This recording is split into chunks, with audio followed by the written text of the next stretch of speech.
Selamat pagi Ibu, mari silakan masuk. Perkenalkan, saya Bidang Jaka di sini. Nama saya Bidang Kiki Lestari.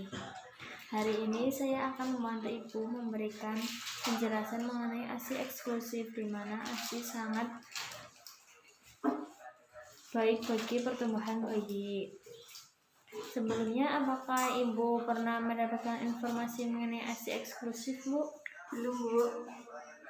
Baiklah, saya akan menjelaskan ASI eksklusif.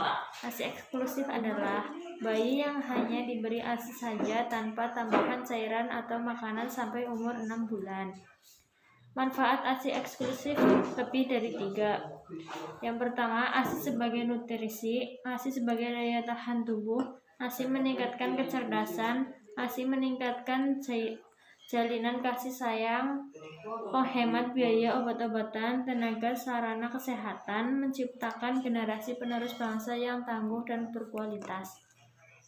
Zat kekebalan ASI lebih dari 3. Yang pertama, faktor bifidus mendukung proses perkembangan bakteri yang menguntungkan dalam usus bayi untuk mencegah pertumbuhan bakteri yang merugikan. Yang selanjutnya ada laktoferin, mengikat zat besi dalam ASI sehingga zat besi tidak digunakan oleh bakteri patogen untuk pertumbuhannya. Ada anti alergi, mengandung zat antivirus polio, membantu pertumbuhan selaput usus bayi sebagai perisai untuk menghindari zat-zat merugikan yang masuk ke dalam peredaran darah. Komposisi ASI, yang pertama ada kolostrum, merupakan cairan yang pertama kali cairan kental dengan warna kekuning-kuningan dibanding susu matur. Sekresi hari pertama sampai ketiga, bila dipanaskan akan menggumpal, sedangkan ASI matur tidak merupakan pencahar yang ideal untuk membersihkan mekonium dari usus bayi yang baru lahir dan mempersiapkan saluran pencernaan makanan bayi bagi makanan yang akan datang. Lebih banyak mengandung karbohidrat, protein, mineral, antibodi, memberikan perlindungan bagi bayi sampai umur 6 bulan dibandingkan dengan ASI matur.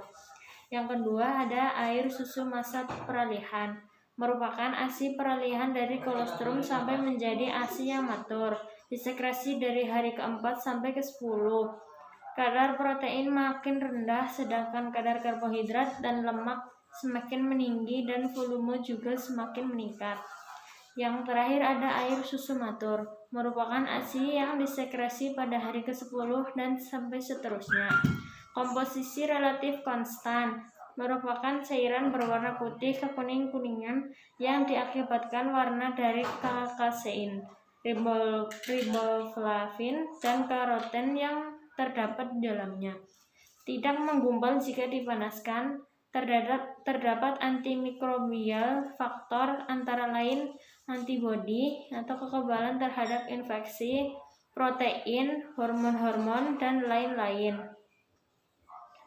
Cara memproduksi ASI lebih dari 3. Yang pertama, bayi menyusu setiap 2 jam selama 10-15 menit setiap payudara. Bangunkan bayi, buka baju atau gedong yang membuat rasa gerah, duduklah selama menyusui. Pastikan bayi menyusu dengan posisi baik, menempel pada ibunya, dan menelan secara aktif. Susu bayi di tempat yang tenang, nyaman, dan minumlah setiap kali menyusui. Tidur bersebelahan atau dekat dengan bayi. Ibu meningkatkan istirahat atau minum. Cara pemerasan ASI ada 2. Yang pertama, pengeluaran ASI dengan tangan. Tangan dicuci sampai bersih. Siapkan cangkir atau gelas tertutup yang telah dicuci dengan air mendidih. Payudara dikompres dengan kain handuk yang hangat dan dimasase dengan kedua telapak tangan dari pangkal ke arah areola payudara. Ulangi pemijatan ini pada sekitar payudara secara merata. Dengan ibu jari di sekitar areola payudara bagian atas dan jari telunjuk pada sisi yang lain. Lalu daerah areola payudara ditekan ke arah dada. Daerah areola payudara diperas dengan ibu jari dan jari telunjuk. Jangan memijat atau menekan puting karena dapat menyebabkan rasa nyeri atau lecet. Ulangi tekan peras lepas, tekan peras lepas. Pada mulanya ASI tak keluar. Setelah beberapa kali maka ASI akan keluar. Gerakan ini diulang pada sekitar areola payudara pada semua sisi agar yakin bahwa ASI telah diperas dari semua segmen payudara. Yang kedua ada pengeluaran dengan pompa. Bisa menggunakan pompa manual atau elektrik, disesuaikan kenyamanan ibu. Pompa bola karet sudah tidak direkomendasikan karena bagian karet tidak bisa disteril dan jika tercantum dengan ASI maka akan merubah komposisi dan zat yang terkandung di ASI. Yang pertama, siapkan alat, pompa dan cangkir atau botol direbus atau disterili terlebih dahulu. Ibu cuci tangan.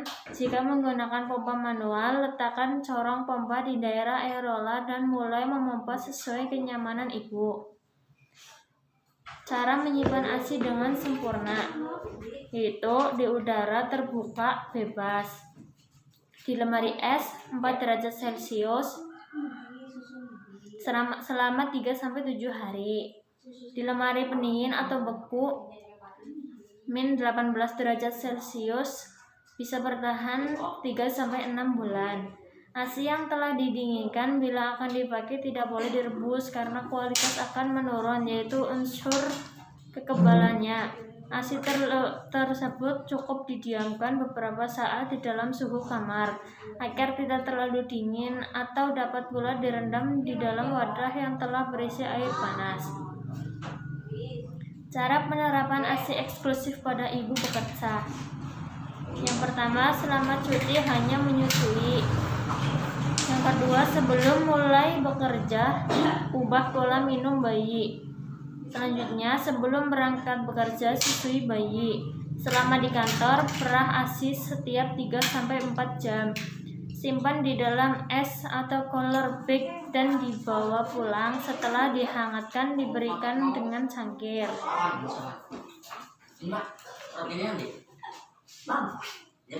Bu sudah mengerti dengan penjelasan saya mengenai ASI eksklusif. Coba ibu ulangi penjelasan yang saya berikan mengenai ASI eksklusif. ASI eksklusif adalah bayi yang diberi ASI saja tanpa tambahan cairan atau makanan sampai umur 6 bulan. Terima kasih waktunya ibu. Ya.